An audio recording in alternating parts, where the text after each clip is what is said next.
Black মানিতে কে হতে যাচ্ছে নায়িকা, তানজিন তিশা নাকি পূজা চেরি? বিস্তারিত থাকছে আজকের ভিডিওতে। একটি লাইক দিয়ে সম্পূর্ণ ভিডিওটি দেখতে থাকুন।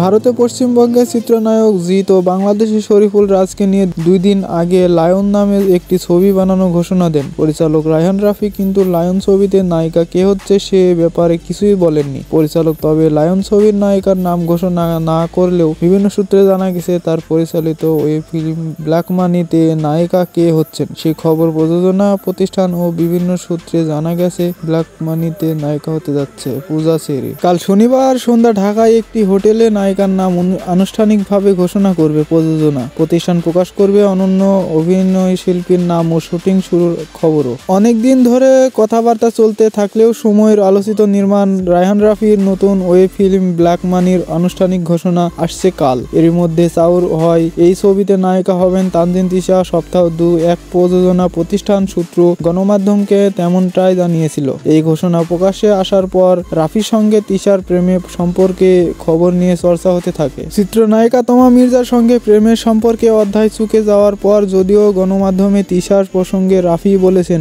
এটি সেফস গুজব। রাফি ও তানজিন তিশার সম্পর্কে নিয়ে যখন আলোচনা হচ্ছিল ঠিক তখনই লায়ন নামের একটি ছবির ঘোষণা দেন এই পরিচালক। জনপ্রিয় পরিচালক রায়হান রাফি গত কয়েক বছরে সিনেমা ও ওটিটিতে যা বানিয়েছেন কম বেশি সব হিট করেছে। সর্বশেষ তুফান দেশ বিদেশে ব্লকবাস্টার ছবির তকমা পেয়েছে। ব্ল্যাক মানি সংশ্লিষ্ট বিভিন্ন সূত্র থেকে নায়িকা হিসেবে পূজা চেরির নামটি নিশ্চিত হলেও পরিচালকও এ ব্যাপারে কিছুই বলতে চাইছেন না। তার বক্তব্য সংবাদ সম্মেলনে আনুষ্ঠানিকভাবে তিনি জানাবেন। নায়িকা ক্যারিয়ার শুরুর দিকে রায়হান রাফির সঙ্গে পূজা চেরির পরপর 2টি সিনেমার অভিনয় করেছেন। 2018 সালে মুক্তি পাওয়া পোড়ামন্টু ও দহন নামে 2টি ছবি বেশ আলোচিত হয়। এরপর